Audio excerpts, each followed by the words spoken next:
नमस्कार, मैं हूं दीपक चौरसिया। टुनाइट विद दीपक चौरसिया में आपका स्वागत है। आज आम आदमी पार्टी की राष्ट्रीय कार्यकारिणी से भी प्रशांत भूषण और योगेंद्र यादव की छुट्टी हो गई, लेकिन जिस अंदाज और माहौल में उन्हें राष्ट्रीय परिषद की बैठक से बाहर निकाला गया, उससे सवाल बड़ा हो गया है कि क्या आपका मतलब सिर्फ केजरीवाल है? क्या आप में भी सियासी सड़ांध आ गई है? लेकिन पहले इस वक्त की बड़ी नैतिकता की बातें करते हैं, भाईचारे का गाना गाते हैं, लेकिन कमरे के अंदर निजी बातचीत में वो अपनों को ही गाली देते पाए जाते हैं। उन्हें पिटवाने के लिए बाउंसर तक का इंतजाम भी तैयार रखते हैं। कम से कम योगेंद्र यादव और प्रशांत भूषण के आरोप तो यही बता रहे हैं।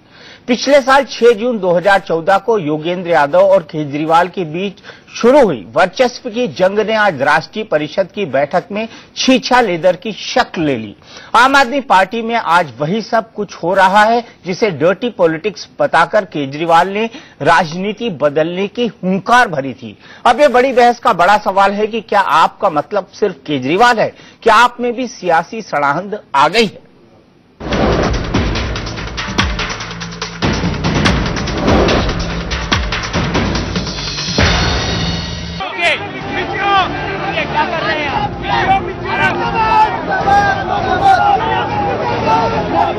आम आदमी पार्टी में आज वो सब कुछ हो गया जिसके लिए अरविंद केजरीवाल पानी पी पी कर कोसा करते थे। लोकतंत्र की हत्या हुई है। पारदर्शिता, स्वराज और लोकतांत्रिक मूल्यों, मर्यादाओं की बात करने वाली आम आदमी पार्टी में वर्चस्व की जंग कई दिनों से चल रही थी। योगेंद्र यादव और प्रशांत भूषण जैसे नेता खुलेआम आरोप लगा रहे थे कि अब पार्टी में लोकतंत्र की जगह केजरीवाल की तानाशाही चल रही है। तुम ये नहीं चाहते कि ऐसे लोग पार्टी के डिसीजन मेकिंग में हो जो कि स्वतंत्र राय रखते हो और जो तुम्हारे सामने खड़े होकर कह सकते हो कि जो तुम कर रहे हो या जो तुम करना चाहते हो ये सही नहीं है, ये जनहित में नहीं है। ये मैंने बात उसको बार बार समझाई, लेकिन वो ये कहता रहा कि मैं तो कभी ऐसे संगठन में रहा ही नहीं जहां मेरी ना चलती हो। कई दिनों से आम आदमी पार्टी के नेता आरोप लगा रहे थे कि योगेंद्र यादव और प्रशांत भूषण पार्टी के खिलाफ काम कर रहे हैं और दोनों मिलकर केजरीवाल को पार्टी में कमजोर करना चाहते हैं। जब आपकी पार्टी को तोड़ने की कोशिश की जाए, जब आपकी पार्टी को हराने की कोशिश की जाए और साफ तौर पे कहा जाए कि अरविंद केजरीवाल को बदल देना चाहिए, उनकी जगह योगेंद्र यादव को राष्ट्रीय कन्वीनर बना देना चाहिए, पार्टी को तो सिर्फ 20-22 से ज्यादा सीटें नहीं जीतनी चाहिए, तब इस आदमी की अकल ठिकाने आ जाएगी। और लगातार पार्टी की छीछा लेदर हो रही हो, हम बातचीत की कोशिश करने के बावजूद भी, तो गुस्सा आना स्वाभाविक है, नाराजगी स्वाभाविक है। खुद केजरीवाल इस बारे में सार्वजनिक तौर पर कभी नहीं बोले, लेकिन पार्टी की राष्ट्रीय परिषद की बैठक से पहले सामने आए एक स्टिंग ने खुलासा कर दिया कि केजरीवाल आखिर क्या चाहते हैं। मैं इस लड़ाई झगड़े के लिए नहीं आया था। अगर जरूरत पड़ी तो मैं आम आदमी पार्टी छोड़ के अलग पार्टी बनाने की सोच रहा हूँ। प्रोफेसर आनंद कुमार, पिछले 4 दिन में प्रोफेसर आनंद कुमार और अजीत झा ने जो कमीनपंथी करी है, किसी और पार्टी में होते उनके पीछे लात मार के उन पार्टी से बाहर निकाल देते सालों को।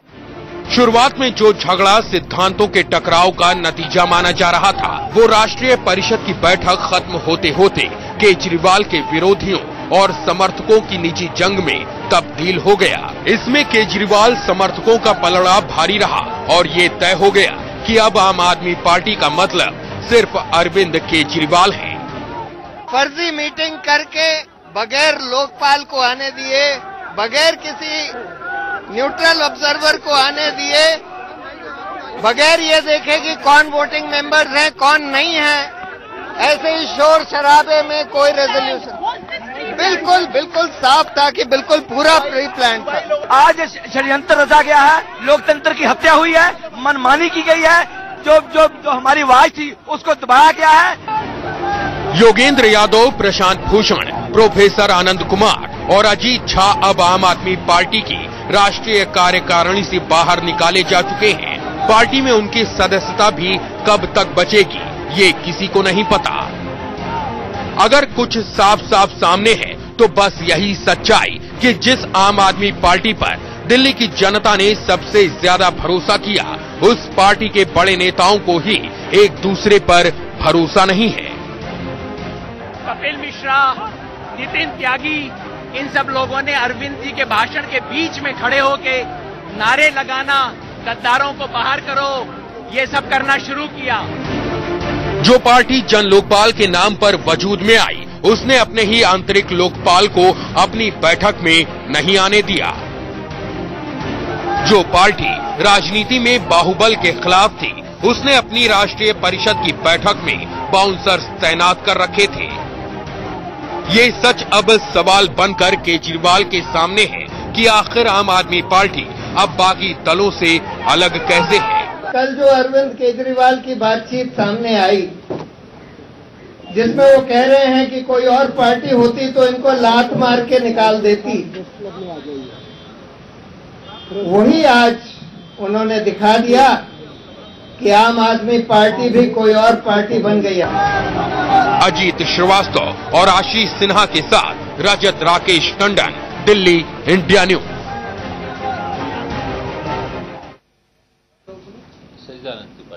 इंसान का इंसान से हो भाईचारा, यहाँ मारपीट चल रही है। काम हमारा बाउंसरों ने पकड़ा, बाहर लाकर मुझे लात घूंसों से मारा। तो मारपीट की बात कही जा रही है, हर एक एकदम गलत बात है। कहो किसी और पार्टी में होते उनके पीछे लात मार के उन पार्टी से बाहर निकाल देते। इन लोगों को लात मार के बाहर निकाल देना चाहिए। पूरी तैयारी करके आए थे कि इन लोगों को लात मार के, फिजिकली लात मार के बाहर निकाल जाए। छोटों और बड़ों में अब कोई फर्क नहीं रह जाए।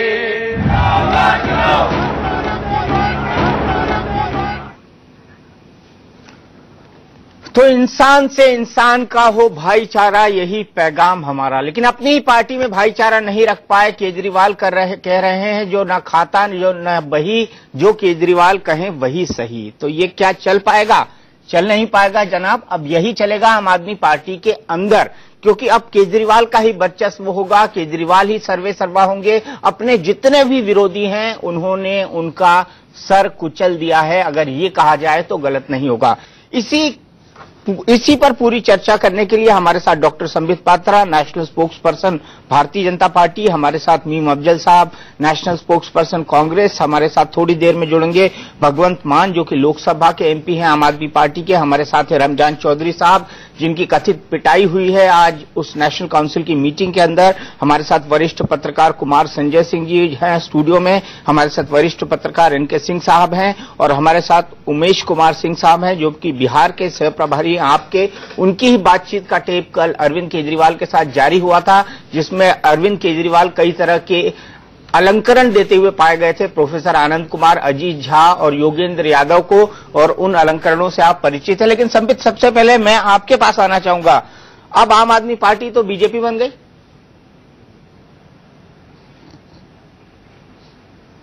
ऐसा क्यों लग रहा है आपको? अरे या तो आपको भी लग रहा है, खुश है आप इस बात कि आम आदमी पार्टी क्या बन गई? ये मेरे नहीं, मैं तो मीम अफजल साहब से भी पूछूंगा, है तो कांग्रेस बन गई। बता दूं आम आदमी पार्टी के लकीर,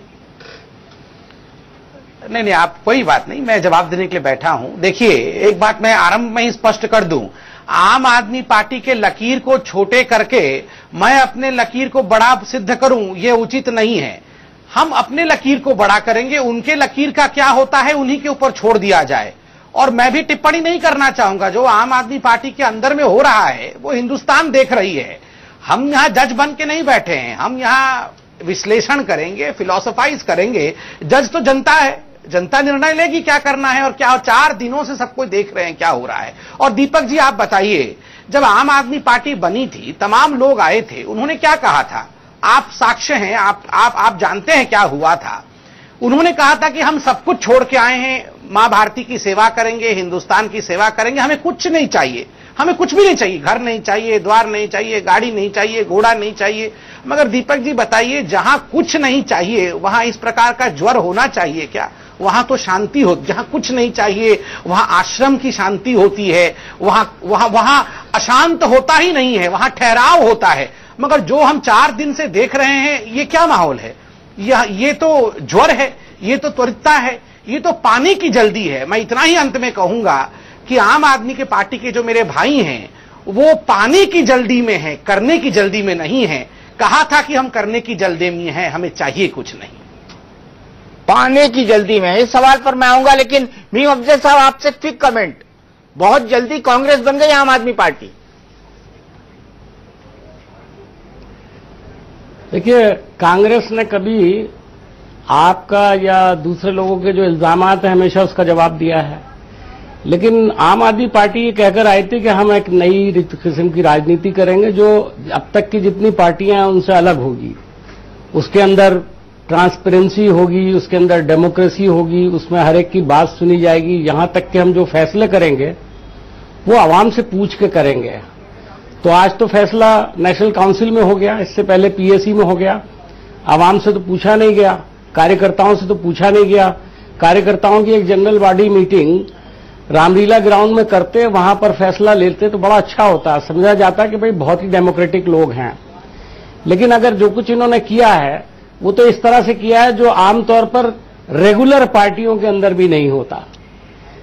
जिस तरह से आज पूरा ड्रामा हुआ और कल शाम को जो वाकया, वो भी आप कह रहे हैं कि भाई आम आदमी पार्टी का मतलब केजरीवाल नहीं, आम आदमी पार्टी का मतलब है जनाब, जनाब पार्टी, और जनाब का मतलब है केजरीवाल साहब, और उसके अलावा किसी की कोई हैसियत नहीं है।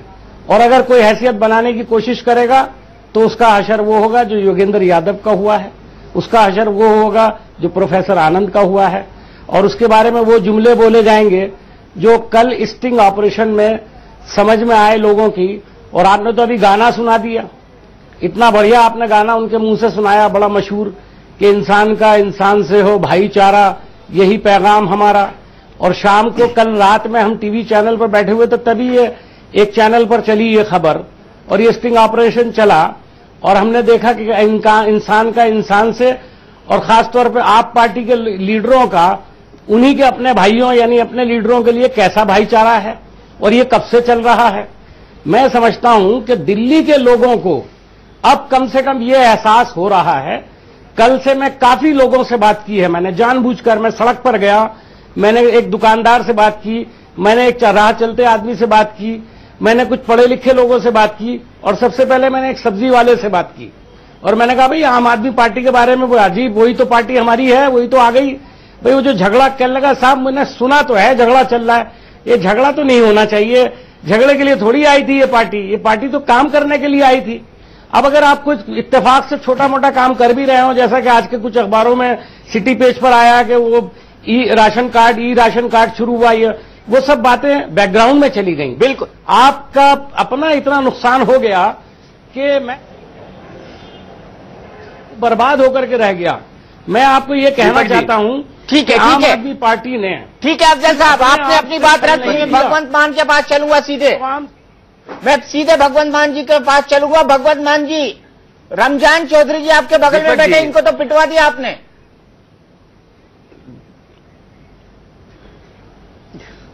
नहीं, बिल्कुल ऐसी बात नहीं है, मैं वहीं पे मौजूद था। बड़े लोकतांत्रिक तरीके से, डेमोक्रेटिक तरीके से हमारे जो नेशनल काउंसिल शुरू हुई थी, मतलब लोकतांत्रिक तरीके से पीटा गया उनको, इनके सिंह सर कह रहे हैं।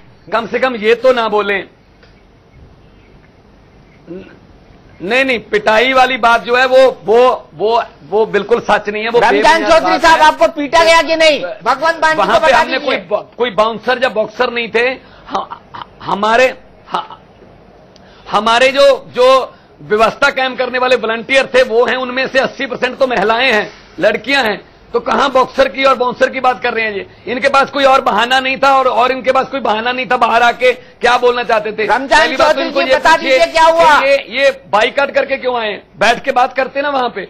रमजान चौधरी जी बताइए क्या हुआ? भगवंत मान जी, आप सीनियर साथी हैं, एमपी हैं, कम से कम देश के सामने वहां कैमरे लगे हुए थे, वहां मौजूद लोग बैठे हुए थे, वहां आंदोलन के साथी थे। जिस तरीके से मैंने सिर्फ विरोध ये जताया कि एक तरफ की बात सुन ली गई है, दूसरी तरफ की भी बात सुन ली जाए, और तब अगर प्रस्ताव आएगा तो बेहतर होगा, ताकि हम सब सच समझकर सही तरीके से फैसला कर सकें। तो इसी बीच में दो लड़के आकर खड़े हुए और उन्होंने कहा कि प्रस्ताव आएगा तो बेहतर होगा ताकि हम सब सच समझकर सही तरीके से फैसला कर सकें। तो इसी बीच में दो लड़के आकर खड़े हुए और उन्होंने कहा कि चुप बैठ जाइएगा। आपको कहा गया ना, आपको रमजान जी, मेरे रमजान जी आपको कहा गया बैठिए, लेकिन आप तो बाहर निकलने पे उतारू हो गए। आपने कहा था वीडियोग्राफी होनी चाहिए, तो वीडियोग्राफी हुई है ना। तो आप दिखा दीजिए। भगवंत मान जी, आप सुन लीजिए, मेरा पक्ष सुन लीजिए। हो सकता है आपको कुछ सच्चाई और कुछ जमीर बच रहा होगा तो शायद और ज्यादा झूठ नहीं बोलेंगे आप सुन लीजिएगा। मैं कहना चाहता हूं कि जब इतने से विरोध पर उन्होंने मुझे दबाकर बिठाया तो बोलिए विशाल, आपके पंजाब से हैं विशाल शर्मा जी, मेरे बराबर बैठे हुए थे। उन्होंने कहा कि अरे इस तरह से बेइज्जती थोड़ी करोगे, और इतने में इशारा हुआ, स्टेज की तरफ से इशारा हुआ और मुझे बिल्कुल पकड़कर ऐसे और घसीट कर वो बाहर ले गए। और जैसे ही गेट बंद हुआ, एक ने मुझे किक मारी और दूसरे ने मेरे सीने पे मुक्का मारा। मैं और एक कोने में जाकर बिठा दिया, यहाँ बैठ जाइए, दादागिरी नहीं चलेगी यहाँ पर, और चुप रहिए, गौरी से बाहर भी मत जाने दीजिए, ये बाहर जाकर भी शोर करेगा ये। तो इतने में योगेंद्र यादव, राजीव गोदारा, देखिए विशाल शर्मा जी और आशावंत जी और पंकज पुष्कर जी जो एमएलए हैं, वो बाहर आकर उन्होंने मुझे छुड़वाया है। तो आप चैनल के सामने, देश के सामने कह रहे हैं कि ऐसा कुछ हुआ नहीं। बताइए भगवंत मान जी। मुझे तो शर्म आ रही है कि मैं आप मुझे ये बताइए, जहां पे हमारी नेशनल काउंसिल हो रही थी, जहाँ पे कैमरे लगे हुए थे, सभी लोग 400 के आसपास लोग बैठे थे, जिनमें 67, और उसके बाद तमाम वहां क्या जब पार्टी बनी, उसके अलावा जितने भी पार्टी ने काम सौंपे मैंने किए, और आपकी उपलब्धियों को हम कम करके नहीं आंक रहे, अपमान करके मुझे पिटाई करवाई उनकी, इसीलिए पिटाई करवाई उनकी। आप मेरी बात तो सुनिए। चलो, आपने अपनी बात रख दी। मैं आज आपसे कह रहा हूं, मैं वैसे नहीं कह रहा। आज मेरी बारी थी, 400 के आसपास हमारे नेशनल काउंसिल के मेंबर थे। कल को आपकी भी बारी आएगी। अगर ये सब चलता रहेगा तो एक एक साथी को ये अपने जो भी स्वर, चलो कोई बात नहीं। अगर मैं ऐसे षड्यंत्र करूंगा, अगर मैं पार्टी को हराने के षड्यंत्र करूंगा, अगर मैं बीजेपी को जिताने के षड्यंत्र करूंगा, तो मेरी बारी भी आ सकती है। कोई बात नहीं, आ जानी चाहिए। भगवंत मान जी, हाँ कोई बात नहीं। अगर मैं कोई षड्यंत्र करूंगा पार्टी के खिलाफ, मेरी बारी भी आनी चाहिए। लेकिन आप बात तो सुन लीजिए। कोई ऐसा एक तो, अरे दीपक जी, आप इस तरह से कहने से सारी चीजें षड्यंत्र थोड़ी हो जाएंगी। भगवंत मान जी, जमीर रखिए, जमीर पर हाथ रख के कहिएगा कि मुझे सैकड़ों साथियों आपके कहने से वो षड्यंत्र ठीक थोड़ी हो जाएंगे। आदमी की मदद कीजिए आप। उसी नरेश हाँ, इतना आखिर आपको ऊपर जान देनी है जाकर, और जहां भी आप देख लेंगे 1 महीने 1 साल बाद आपका जो होने वाला है वो सब आपको भी दिखेगा। जो किसी के साथ करवाता है या किसी के साथ करवाने में सहायता करता है, आप शायद ज्योतिष ज्यादा जानते होंगे, आप ज्यादा ज्योतिष जानते होंगे। 1 साल बाद क्या होगा किसका? अच्छा भगवंत जी, आज चलिए वो कह रहे पिटाई हुई, आप कह रहे नहीं हुई। इज्जतदार हमने दोनों की बहस करा दी इस मुद्दे पर, जनता अपना फैसला करे। मैं आगे बढ़ता हूं। मेरा सबसे सीधा सवाल, क्या आपका मतलब अब अरविंद केजरीवाल है? हाँ जी, हाँ जी, बिल्कुल बिल्कुल नहीं है, बिल्कुल नहीं है। अरविंद केजरीवाल ने आज पूरा बताया कि मैं इस घटना पर चुप था। पहले इनको चुप करवा लीजिए जी, इनको चुप करवा लीजिए, इनको चुप करवा लीजिए। सुबह शाम उसके हाथ। रमजान भाई, मैं आपके पास आता हूं, मुझे भगवंत से सवाल पूछना है। जो उसके खिलाफ षड्यंत्र करेगा वो नहीं रह सकता। जो आम आदमी पार्टी के खिलाफ षड्यंत्र करेगा वो नहीं रह सकता। अच्छा बताइए, बाहर आके कहे मुझे पिटाई की गई है, ये डेमोक्रेटिक तरीका नहीं है। षड्यंत्र का क्या प्रूफ है? क्या प्रूफ है कि उन्होंने दिल्ली चुनाव को हराने की कोशिश की? दीपक जी, योगेंद्र यादव ने 200 सभाएं की हैं। पहले इनको चुप करवा लीजिए, पहले इनको चुप करवा लीजिए। ये चुप है आप? पहले इनको चुप करवा लीजिए जी। मैं बताता हूं जो आज हुआ। 400 के आसपास जो मेंबर थे नेशनल काउंसिल के, जिनमें से हम भी 3 MP आए थे पंजाब से, और 55 के आसपास जो विधायक हैं जो वोट नहीं कर सकते थे, हम भी नहीं कर सकते थे, हम इनवाइटीज थे।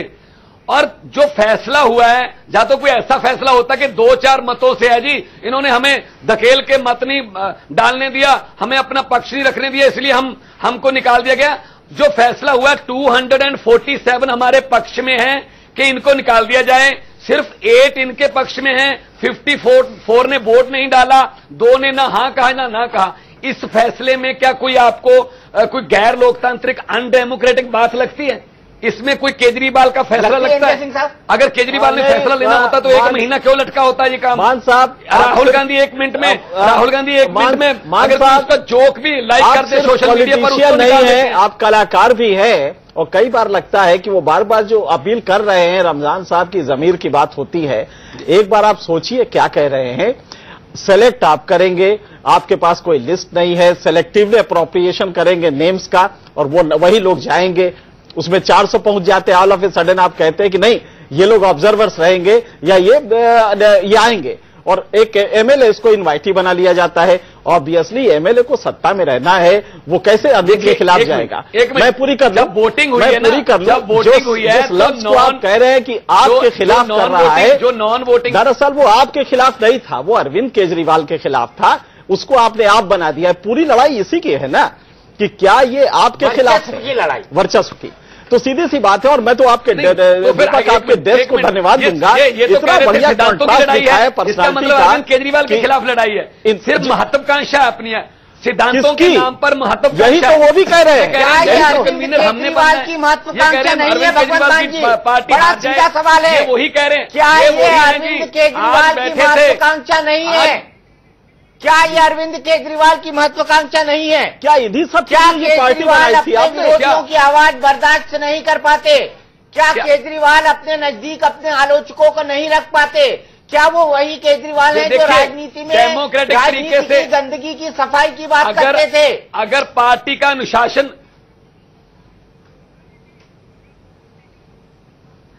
अगर पार्टी का अनुशासन तोड़ा जाएगा, पार्टी बड़ी है, व्यक्ति बड़ा नहीं है। कल मेरा नाम भी आ सकता है, अगर मैं कोई ऐसा यही तो मुश्किल है ना, जिसको आप पार्टी की पार्टी को हराना है, नहीं है, तो मुझे भी निकालना, मान साहब पार्टी के डेफिनेशन दे रहे हैं। देखिए, पार्टी किसी एक आदमी की नहीं होती है, पार्टी हमारी नहीं है, इसीलिए आपको ये लग रहा है। जब आप कह रहे हैं तो इसी की लड़ाई है ना, कि पार्टी में क्या आएगा? पार्टी बनी है, व्यक्ति बड़े नहीं है।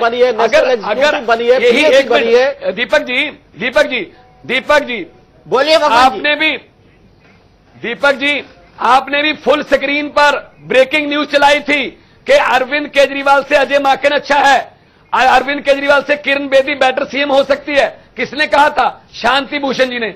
ऐसे आदमी जो उस इतनी बड़ी लड़ाई में हमारी फौज का, हमारे जर्नैल का जो डीमोरलाइज कर रहे हैं, उसको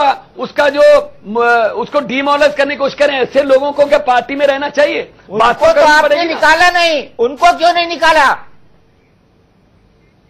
बताइए ना, उनको क्यों नहीं निकाला? वो कहते हैं जी, वो बताइए ना, उनको क्यों नहीं निकाला? फाउंडर मेंबर भी नहीं हूं मैं, तो सिर्फ सिंपैथिक हूं, हमदर्द हूं।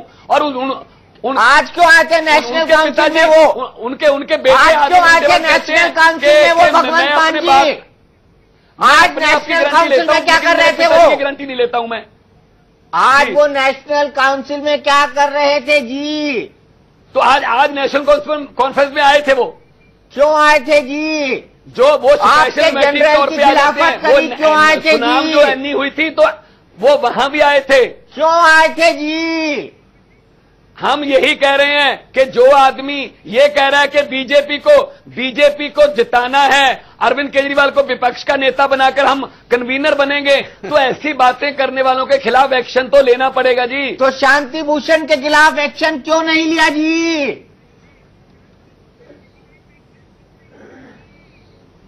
वो कहते हैं जी कि मैं तो सिंपैथेटिक हूं, बस ऐसी हमदर्दी हमें नहीं चाहिए जो हमारा। तो निकाल दो ना जी उनको पार्टी से। हम तो यही कह रहे हैं, उनको क्यों नहीं निकाला जी? वो कहते हैं जी मैं पार्टी का मेंबर नहीं हूं, मैं सिर्फ गालियां देने के लिए रखा गया हूं। तो आप हटाइए ना उनको। यही तो पूछ रहा हूं आपसे सीधे, आप जवाब ही नहीं दे रहे। अब आप उनको भी हटा देंगे? कब हटाएंगे बताइए, आप बोलिए। भगवंत मान शांति भूषण को हटाने की मांग करता है। एक ही परिवार के 3 आदमी बैठे होते हैं। एक मिनट भगवंत मान जी, 1 मिनट। आप बोलिए कि भगवंत मान शांति भूषण को हटाने की मांग करता है, आप बोलिए। अगर उन्होंने आपकी जनरल की खिलाफत करी है तो आप बोलिए।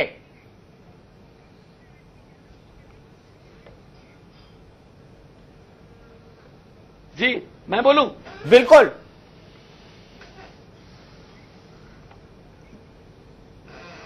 जी देखिए, अगर जब तो एक ही परिवार के 3 आदमी 3 ओहदों पर बैठे हैं, नेशनल एग्जीक्यूटिव में बैठे हैं, एनआरआई डिपार्टमेंट भी देख रहे हैं, शालिनी गुप्ता जी इनके प्रशांत भूषण जी की बहन, तब तो कोई स्वराज की बात नहीं होती।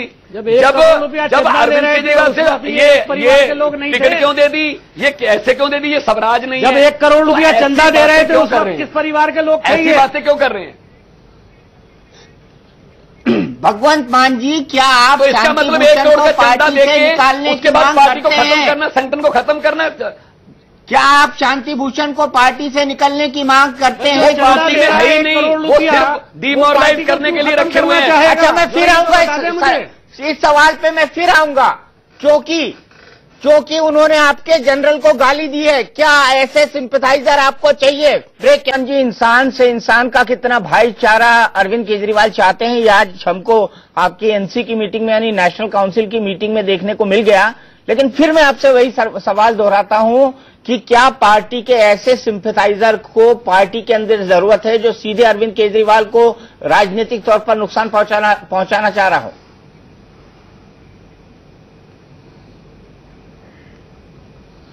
देखिए, दिल्ली में मैंने भी 121 जनसभाएं की, मैं जानता हूं। मैंने बहुत धुआंधार मैंने प्रचार किया, और मुझे पता है कि हम जब आते थे अपने घर पे टीवी लगाते थे तो सबसे रात को आधी रात 11-12 बजे आते थे प्रचार खत्म करके, तो सबसे पहले डर यही होता था दिल में, हमें बीजेपी या कांग्रेस से डर नहीं है, कोई अपना ना बोला हो।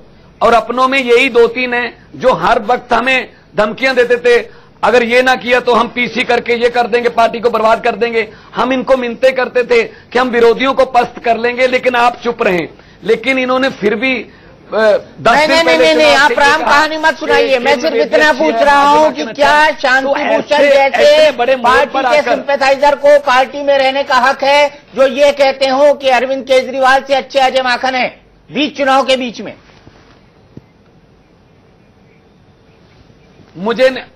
मुझे नहीं लगता कि ऐसे आदमियों की पार्टी को जरूरत होनी चाहिए जो हमारा दिल तोड़ते हो, जो जंग के दौरान हमारा दिल तोड़ते हो। मतलब शांति भूषण को की जरूरत पार्टी को नहीं है?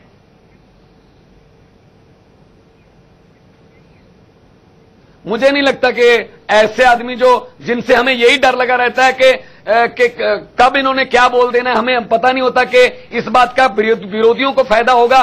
तो ऐसे आदमी जो विरोधी पार्टियों को फायदा पहुंचाते हैं और अपनी पार्टी को डैमेज करते हैं, हमें नहीं चाहिए।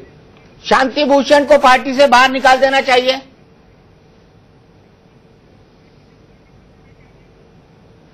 मेरे ख्याल में वो तो फाउंडर, वो तो मेंबर भी नहीं है, बाहर कैसे निकालें? वो अंदर पता नहीं कैसे आते हैं। नहीं, अरे मेंबर हैं वो, 1 करोड़ का चंदा दिया आपको, तब आप मेंबर नहीं थे, फाउंडर मेंबर हैं वो। जब जंतर मंतर पे पहली बार बैठे थे तब वो भी बैठे थे। वो कहते हैं मैं मेंबर नहीं हूं, मैं सिंपैथाइजर हूं, मैं हमदर्द हूं, मैं मेंबर भी नहीं हूं। ये उन्होंने कहा है, ये खुद उन्होंने कहा कि मैं मेंबर नहीं हूं। वो मेंबर हैं भाई भगवंत मान जी, अपनी वो दुरुस्त कर लीजिए, अपना सामान्य ज्ञान। आप अच्छा, अगर वो मेंबर हैं तो उनको पार्टी से निकाल देना चाहिए कि नहीं? प्रशांत भूषण जी को जब मनाया गया, अगर वो मेंबर है तो पार्टी से निकाल देना चाहिए। चलिए, बहुत अच्छी बात। मैं अपने आर्गुमेंट को यही रेस्ट करूंगा। ये ब्रेकिंग न्यूज है कि शांति भूषण को भी पार्टी से निकाल देना चाहिए। कुमार संजय सिंह जी बताइए, आपको क्या लगता है, क्या जो इमेज थी आम आदमी पार्टी की? ये सभी लोग मिले हुए हैं। आधा घंटा पहले पिताजी को बयान देते हैं, आधे घंटे बाद प्रशांत जी कहते हैं मैं अपनी जिम्मेदारी लेता हूं, मैं अपने पिताजी की जिम्मेदारी नहीं लेता हूं। चलिए, मतलब ये वेल प्लान्ड होता है, स्क्रिप्टेड होता है। 2 साल से ये आपको पता नहीं था? 2 साल से जब दिल्ली के चुनाव जीत गए तो पता लग गया, उनको लगा हमारा होल्ड पार्टी के अंदर और बन गया है, तो अब सीधे ये हो जाए कि केजरीवाल का वर्चस्व है, केजरीवाल की पार्टी है। ये पूछना चाहता था कि आप तो गाने वगैरह गाते ही, ये इंसान भाईचारे में ये पीछे जो लात मारने वाला है, ये नई विधा है। अभी तक मैंने भारतीय समाज में नहीं सुनी थी कि भाई भाईचारे में पीछे से कहां पे लात मारी जाती है। ये नया प्रयोग कैसा रहेगा? तो भगवंत मान जी उस पर नया गाना सुनाएंगे ना। भगवंत मान जी एक गाना भी हो जाए, इंसान के इंसान से हो भाईचारा, यही है लात हमारा। आपकी ये देखिए बात ये है, ये सब बेकार की बातें, बिना ये बिल्कुल बेबुनियाद बातें हैं कि वहां पे किसी को मारा गया या बाउंसर या बॉक्सर रखे गए। बिल्कुल लोकतांत्रिक तरीके से जब वोटिंग होने लगी तो हम लोगों को जो इनवाइटीज थे बाहर कर दिया गया कि आप जिनका वोट नहीं है वो बाहर चले जाएं।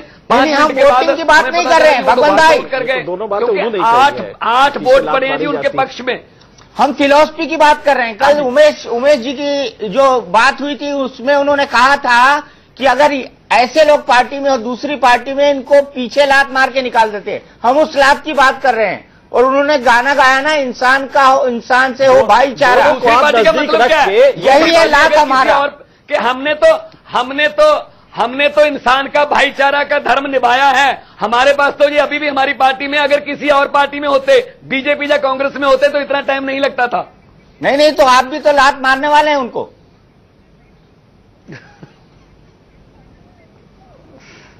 नहीं, हमने डेमोक्रेटिक तरीके से पहले पीएससी की मीटिंग हुई, फिर एनई हुई, फिर दोबारा एनई हुई, फिर अब एनसी हुई। इतनी पारदर्शिता तो किसी और पार्टी में नहीं है।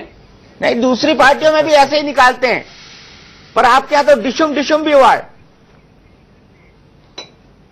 नहीं, दूसरी पार्टियों में आपको पता है दूसरी पार्टियों में कैसे निकालते हैं? राहुल गांधी पर कोई सोशल मीडिया पर जोक आया, कांग्रेस के एक एमएलए ने फेसबुक पर उसको लाइक कर दिया और उसको निकाल दिया गया। क्या ये पारदर्शिता है? बहुत बढ़िया। चलिए, आप भी, अरविंद केजरीवाल भी अब राहुल गांधी बन गए, आला कमान बन गए, वो संयोजक से। अच्छा उदाहरण है, अच्छा उदाहरण है, बहुत बढ़िया उदाहरण है, बहुत बढ़िया। राहुल गांधी को पहले मैं कांग्रेस के मित्रों को कहूंगा कि तुम तो मतलब आपकी इमेज हमेशा के लिए खराब है। और कांग्रेस में अपने कांग्रेस के मित्र को कहूंगा वो कम से कम वो राहुल गांधी को ढूंढ साहब अब जरा सुन भी लें। एक देखिए, ये आप पार्टी के आप नेता हैं, सांसद हैं, और ये पार्टी जब बनी थी तो मूल तौर पर गैर राजनीतिक किस्म के बहुत ही अच्छे बैकग्राउंड वाले लोगों का एक जमावड़ा हुआ था और लगा था कि अलग किस्म की एक राजनीति शुरू होगी जिसमें गरिमामय ढंग से चीजें होंगी। आप जिस हाल में आज खड़े हैं उस पर आप जिस तरह की बहस में आपको शामिल होना पड़ रहा है, यही आपके लिए बहुत बड़े शर्म की बात है। ये आपके लिए भी है, मैं किसी एक धड़े की बात नहीं करता, दोनों धड़ों के लिए शर्म की बात है कि जिस तरह से आपकी राजनीति शुरू हुई थी, जिस भरोसे से दिल्ली की जनता ने आपको समर्थन दिया, जितना बढ़िया समर्थन आपको मिला, आप आम लोगों से पूछिए कि उनके दिल पे क्या गुजर रही है। मैं ये कतई नहीं कह रहा कि एक धड़ा ठीक है दूसरा धड़ा गलत है। दोनों ही धड़ों ने एक एक जिम्मेदारी का जो एहसास जो आपको संयम बरतने का शऊर देता है। मान साहब सुनिए, संयम बरतने का जो शऊर आता है आदमी में जब जिम्मेदारी पड़ती है, तब वो शऊर दोनों तरफ गायब है। जो कुछ आपके इनके ये हमारे साथ उमेश सिंह जी बैठे हैं, इनके टेप पे जो आ रहा है वो भी गलत है और जो कुछ हो रहा है उधर से वो भी गलत है। किसी को क्लीन चिट नहीं दी जा सकती। केवल मिठास, भाषा की मिठास और भाषा की खराश और उसमें उसकी तलखी की बात नहीं। मान साहब सुनिए, ये केवल तलखी और मिठास की लड़ाई नहीं है, ये लड़ाई है कहीं न कहीं आप इस जिम्मेदारी के सामने बहुत बौने साबित हुए हैं। नहीं, और देश को आपने एक धोखा लग रहा है। आज आप जिस मकाम जिस पे आप आए थे, कलेक्टिव कॉन्शियसनेस का वो जो मकाम था जिसमें 2 साल पहले आपको पूरा इस्तकबाल किया गया, उसके बाद आप यहां तक आ गए। जरा दिल पे हाथ रख के सोचिए। हम सब लोग जो पॉलिटिकल एनालिस्ट थे, लगता था कि कंट्री में पॉलिटिकल डिस्कोर्स बदलेगा, पॉलिटिकल कल्चर बदलेगा। आप पहली बार आप यहां पे आ गए हैं। ये बहस कोई दो राय नहीं है कि आपको निकाल देना चाहिए अगर आपको लगता है कि पार्टी के हित के लिए नहीं है। और पार्टी में अगर वोट मिलता है अरविंद केजरीवाल को तो डिसीजन भी उन्हीं को लेना चाहिए। भारत में ये एक मिसनॉमर है कि पार्टीज में डेमोक्रेसी हो सकती है, क्योंकि यहां पे यूनि लीडर एक्सेप्टेबिलिटी होती है। आप नेहरू से लेके आज तक चले आए, हमेशा एक नेता रहता है। इंदिरा गांधी को यह फेस करना पड़ा, 2 बार स्प्लिट फेस करना पड़ा। उसके बाद कांग्रेस में और भी स्प्लिट हुए, बीजेपी में यह फेस करना पड़ा। ये कोई नई बात नहीं है। और आज नरेंद्र मोदी जी जिस तरह चला रहे हैं वो भी अपने आप में एक उदाहरण है।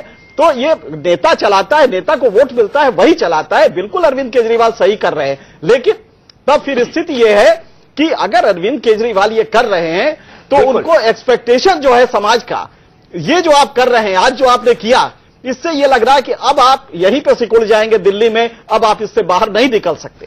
भगवंत, मैं आपके पास आऊं उससे पहले डॉक्टर संबित पात्रा एक क्विक कमेंट, मुझे ब्रेक लेना है। देखिए ये तो जनता डिसाइड करेगी।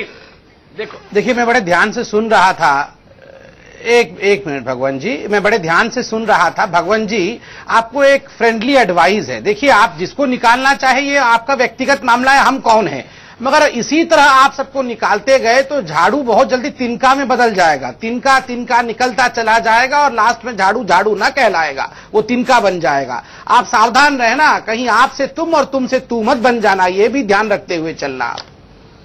वैसे भी झाड़ू की लाइफ ज्यादा नहीं होती है, 1-2 महीने में झाड़ू बदल ही ली जाती है घर के अंदर, ये भी सबको यथार्थ पता है। आप भी अपने कमल के फूल को बचा के रखना, इसकी भी पत्तियां बिखर सकती हैं। नहीं, ये तो कीचड़ में भी खिला लेते हैं, लेकिन कीचड़ में झाड़ू नहीं गिर पाती है। ये तो ये कांग्रेस अच्छी है कि जब चाहे हाथ धो के चली आएगी। चलिए एक ब्रेक।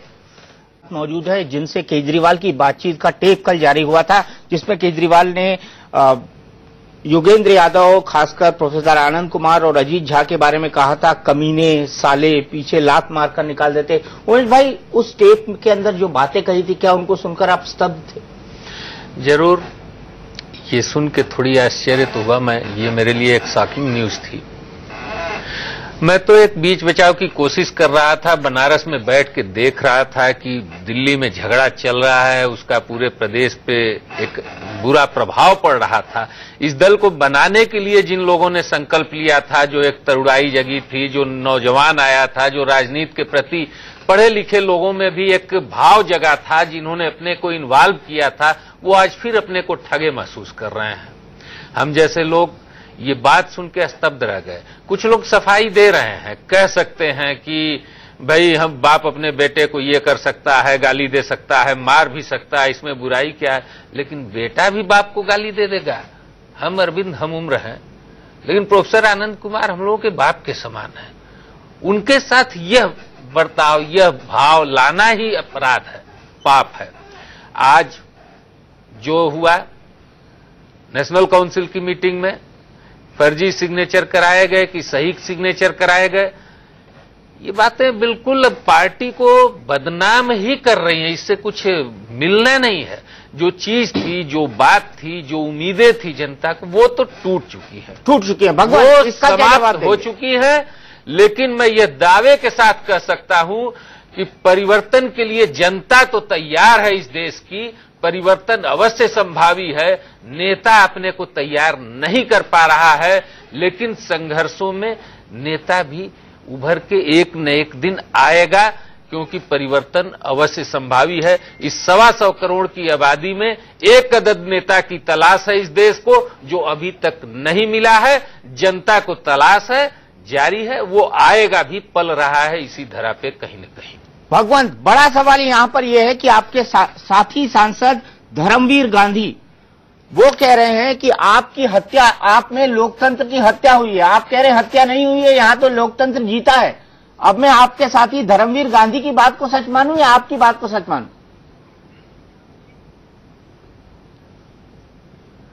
कल तक तो गांधी जी कह रहे थे कि बिल्कुल सही है, इनको निकाल देना चाहिए जो पार्टी को नुकसान कर रहे हैं। आज अचानक से वो कह रहे कि सीक्रेट बैलेट करो। ये सीक्रेट बैलेट क्या होती है? जब एक जा तो हो ना 5, 7, 2, 4 मतों का फर्क है, सीक्रेट बैलेट कर लो, क्या शायद मत जो है वो अपनी मर्जी से कोई ऐसा डाल दे। 247 वर्सेस 8। अब जब सबसे ज्यादा नेशनल काउंसिल के जो मेंबर थे जो वोट डाल रहे थे वो 247। हमको क्या पता आपने बंद कमरे के अंदर क्या किया भगवंत मान जी, हमको क्या पता आपने बंद कमरे के अंदर क्या किया है? हमको थोड़ी पता वो फर्जी सिग्नेचर है कि असली सिग्नेचर। गांधी जी थे, गांधी जी से पूछ लेना। से काउंसिल की लिस्ट हटा दी आपने, साइड से काउंसिल की लिस्ट हटा दी। गांधी जी वहां से हाथ खड़े करवाए गए सभी लोगों के। हमको क्या पता किसने हाथ खड़े किए किसने नहीं खड़े किए। अरे आपने तो एडमिरल रामदास को भी नहीं बुलाया, वो निकलवा लेंगे। आपने तो एडमिरल रामदास को भी नहीं बुलाया, वीडियोग्राफी निकलवा लेंगे। आपने तो एडमिरल रामदास को भी नहीं बुलाया, आपने लोकायुक्त को नहीं बुलाया, उनको आने से मना कर दिया। वीडियोग्राफी हुई है। मैं धर्मवीर गांधी को सच क्यों नहीं मानूं कि लोकतंत्र की हत्या हुई है। वीडियोग्राफी हुई है, सब कुछ तो दिखा दीजिए, तो दिखा दीजिए, सार्वजनिक कर दीजिए। आप तो धर्मवीर गांधी जी से पूछिए कि उनको कैसे लगी कि हत्या हुई है। सार्वजनिक कर दीजिए।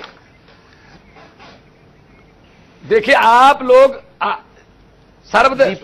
जब जरूरत पड़ी तो सार्वजनिक भी कर देंगे, कोई बात नहीं। ये कल उन्होंने कहा था ना कि वीडियोग्राफी नहीं कराएंगे, हमने वीडियोग्राफी कराई थी। दीपक जी चले माफ कीजिएगा अफजल साहब, संबित पात्रा जी, मेरे पास वक्त इतना ही है। अच्छा हुआ कि आप लोगों ने सुना, क्योंकि आपके अंदर जो कुछ हो रहा है उसमें बीजेपी और कांग्रेस दोनों को सीख लेने की जरूरत है। फिलहाल टुनाइट विद दीपक चौरसिया में इतना ही। इंडिया न्यूज पर खबरों का सिलसिला लगातार जारी।